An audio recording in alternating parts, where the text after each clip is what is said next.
So Nick, so how's your Lisbon experience been so far? Podcast style.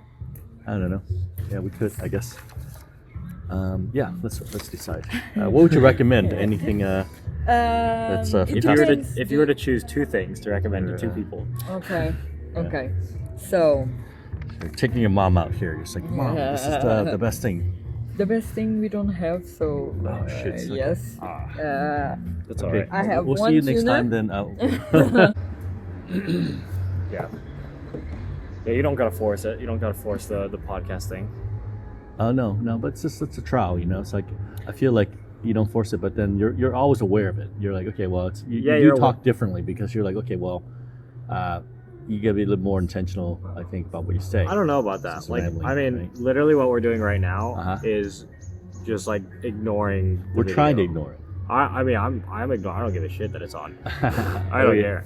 Like, I'm walking on the street. I'm not giving much commentary, you know. Yeah. Like, so I Well, think I you have do to, when you go feel out, like, you have to choose whether you want to go like, hey, I want to show this to people. I want it to be informative. I want to like spread my experience, or do you want it to be an authentic, like, oh, just like whenever we get ideas in our normal life, or you just want it to happen to record it. But you have to choose between those two lives, because if you blend them, one conscious is going to get in the way. Yeah, of the but other. it's interesting because I feel like a lot of times, like when you go through normal life, you don't have you have an internal monologue. You don't express it out. Yeah. But when you're doing like something like what we're doing now, I feel like I'm trying to reverse that. You're like, hey, externalize my inner monologue and make it more, I don't know. I don't So feel it's the almost need like, to do that at all. Like, yeah. when don't I know. feel like I'm just having a normal ass conversation with you, and Yeah. then throughout this small conversation, I'm like, oh wow, we're like already catching on to a good conversation. Like, this is a great thing to record. But Sure, yeah. you haven't been overthinking it at all. Like, you haven't gone to your studio voice like you do on the street.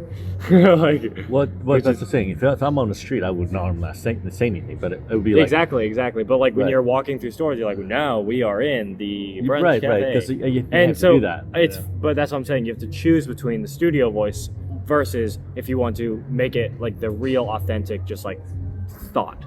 So think about this, right?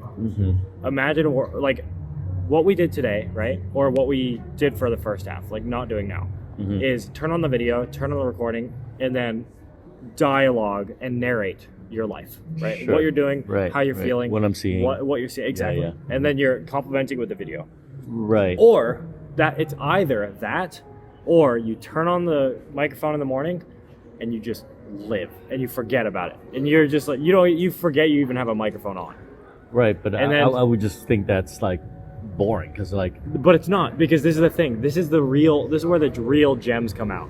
Is when you've gone the whole day. I mean, some days you're not gonna have shit, but I mean that's the reality of life. Is that like something super interesting and something super intriguing doesn't happen every day. But it's the key. no, I see. I mean, I what I'm saying it's not. Once again, I don't think it's you can have both. I don't think it's like right. We can have a great conversation and dialogue right now, right? Yeah. But when we're not, let's say we're just walking around the city, or I'm waking up in the morning, and normally I'm having these monologues internal monologues in my brain, right? But I do want to express it. I mean, the whole notion is like, of course, this thing is not telepathic. It's not going to read my mind. Yeah, of course. Express it. So I do want to share like my thoughts, right? Yeah, exactly. So what I'm saying is, again, like for me, I don't really have that drive to share my inner monologue at all, right? So I like when I'm walking around the street, I would want like the only reason I would do this setup is to record conversations like this, or to record like just little moments in the day where it's just like, wow, I want to remember that. Right. I want to spread that. That was special. But those moments come super unpredictably. And honestly, I think those moments get stamped out when you're constantly aware that you're recording and like saying things to a camera, because Well, no, I think that's the thing. I think there's in that mode of like expressing yourself in a monologue. I think there is a difference in terms of you could do it. I think the wrong way. The wrong way would be like, hey, I'm always being filmed, so I'm always having to be aware of what I'm saying. That's the wrong way. For me, the right way is like, what if you got yourself practiced in a way where you're expressing your internal monologue externally, and subconsciously, not without any effortlessly. Well, this is the Right. thing, right? I disagree with your first point, and I don't think it's about choosing what to say. All right, you can stutter through everything, and like if you're talking about quality and things that you do say and stuff, you know, you mentioned it earlier. You can edit it out. You can repeat it if you want. You know, if you really want to get the point off, it doesn't really matter what you say. But again, it's still always going to be different from just recording your everyday life without any pay attention. But again, what I was saying is that's what I would do. But for someone like you who has, you know, a group of friends that you update every day with text and want to elevate that to the next level and take recordings of your experiences and your live feed, Right, and sure. your thoughts. And Oh, then no, I understand. Okay, basically, what you're telling me is like, okay, if you wouldn't do this, but because I'm doing it, I'm saying I'm doing it, right? I'm I'm experimenting. saying you're doing it for a good reason. Well, one of the reason, but I'm just practicing. Yeah. Like, how would it work? I'm trying to. Yeah, exactly. Like, they have two modalities here. One is like I'm trying to perform, which I don't. Right. The other is like I just want to live and express my inner monologue externally, which Well, I'm trying practicing it while I'm doing it, yet still be in the present at the moment. Meaning, Yeah. I'm not distracted by me talking. Right. It's Well- almost like like today. We saw this thing, going down the hill where I was fidgeting with my camera, right? Yeah, I was distracted. I wasn't in the moment at that moment, right? Right. But I'm saying I want to practice where this is so seamless that it's like I see what you're saying. it's like I'm still in the moment and yet able to get and communicate my thoughts out. Yeah, To me, I'm that's wondering- the thing that I'm trying to practice here. Right? Yeah. I don't know. So- I'm wondering how possible that is, because honestly, it's really hard to. No, I think that it is. kind It of is well, 'cause- multitasking is really, really Well, difficult. no, that's what I'm saying. I'm already having thoughts all the time in my brain, like Yeah. all the time. But all I'm doing is just flipping it. It's just where I'm vocalizing. vocalizing. But the thing is, So right? just talking Like, about it takes so much more mental energy than you think to vocalize something. I'm not sure. That's the thing I want to But find no, out. trust me. Like even talking, I'll bring out the nerd here. Even from neuroscience, Uh-huh. it takes a ton of effort to verbalize rather than just thinking. Because thinking, you're not actually thinking clear, abstract thoughts. They're not clear, precise thoughts. They're jumbles that you can interpret and comprehend. But think about it. It is very, very difficult to just say words while you're thinking. Like you have to, there's a reason why people in conversation think and then speak if they're conversing okay. precisely. I think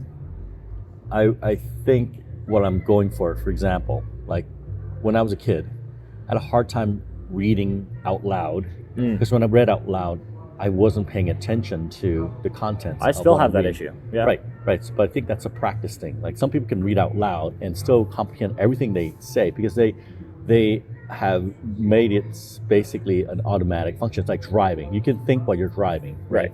So it's like it's a skill, I believe. I had a hard time as a kid, and I'm not sure I can still do it even today. If I'm reading out loud, I'm kind of so conscious of my reading, my dictation. Really good. So good. That I'm not sure if I'm able still to read out loud and comprehend. This is the thing, right? I think there's a difference between reading out loud and comprehending versus thinking and transcribing. Because one of them is you're taking in information and processing it, and the other one is you're generating information and then processing it. Those are two very different tasks. Correct. I'm not saying they're exact same. I know. Saying But I'm not even saying they're exactly the same. I'm saying they're vastly different. Oh no, I'm saying they are vastly different. But I'm using it as an example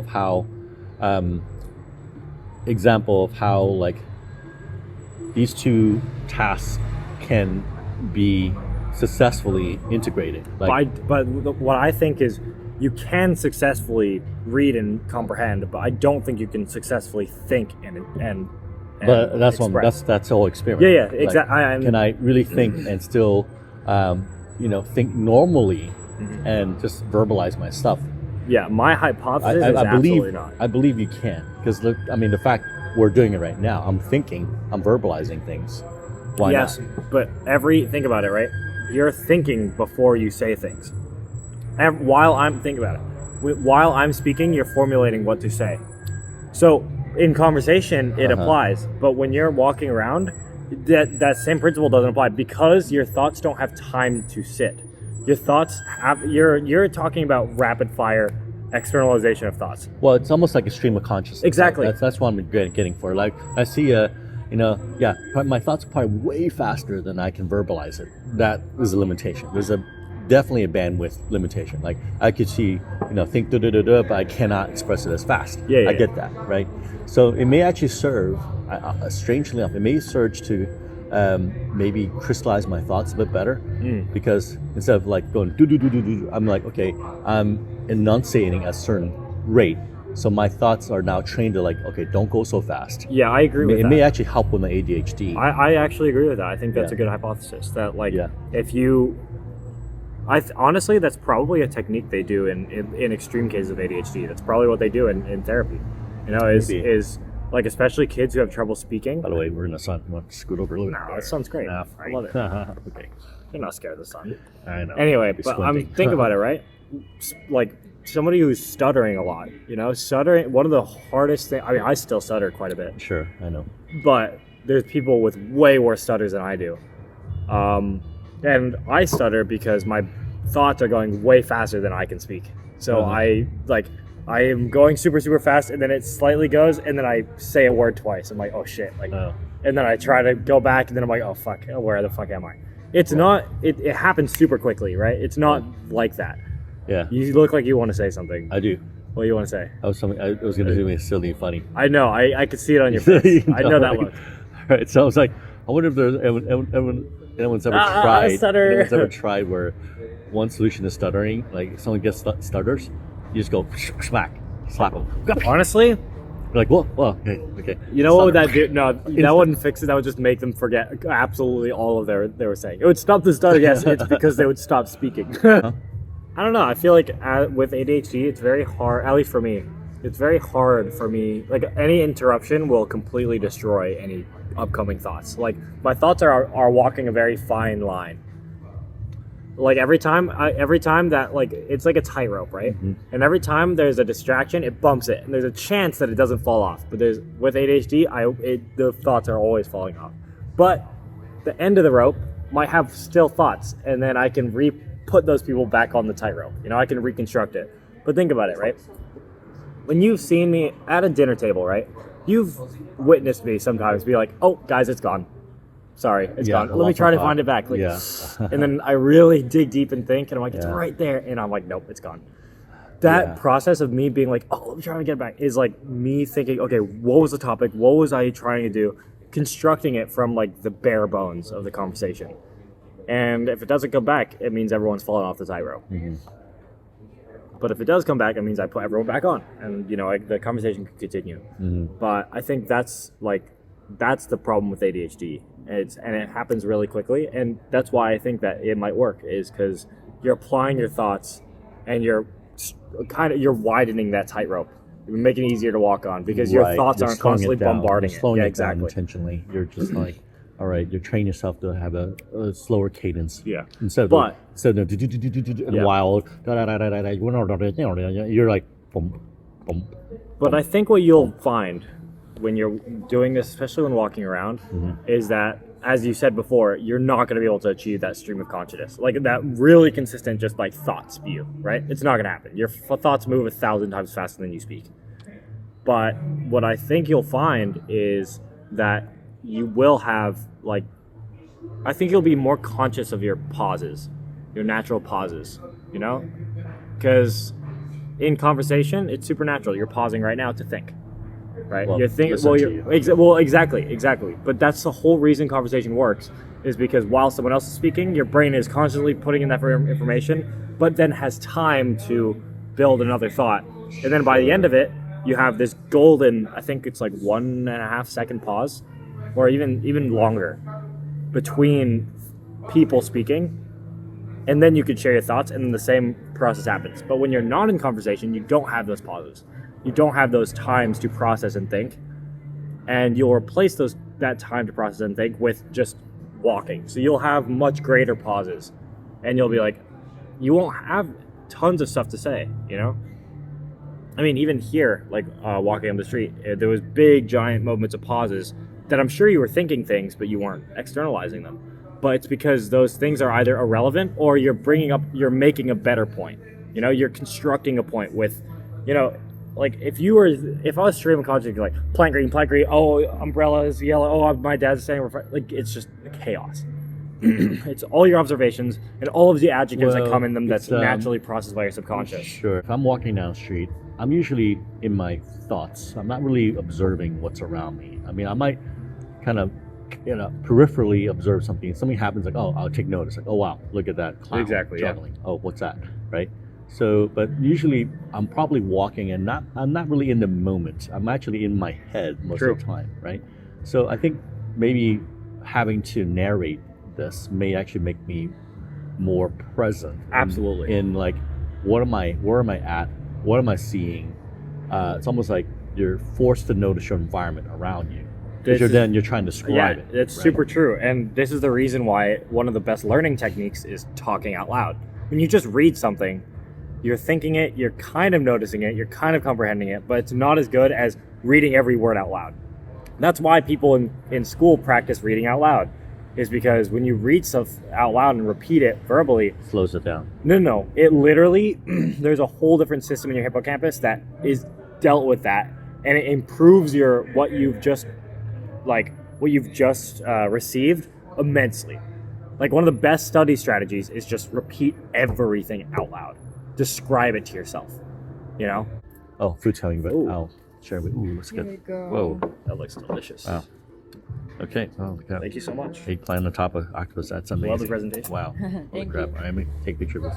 It's beautiful. Oh, look at that. Dude, just pull out your phone, I know, I'm too lazy. What do you mean? This is so much more effort. No, I got it. Oh, dude. Yeah, that's beautiful looking.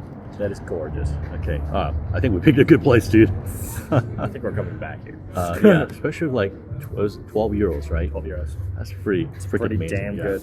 That's like compared to the other place. Remember, a freaking burrito was 14 euros. 15 euros. 14.7. Yeah, it's like fuck. That's ridiculous. A freaking burrito. Bon appetit. Yeah, cheers.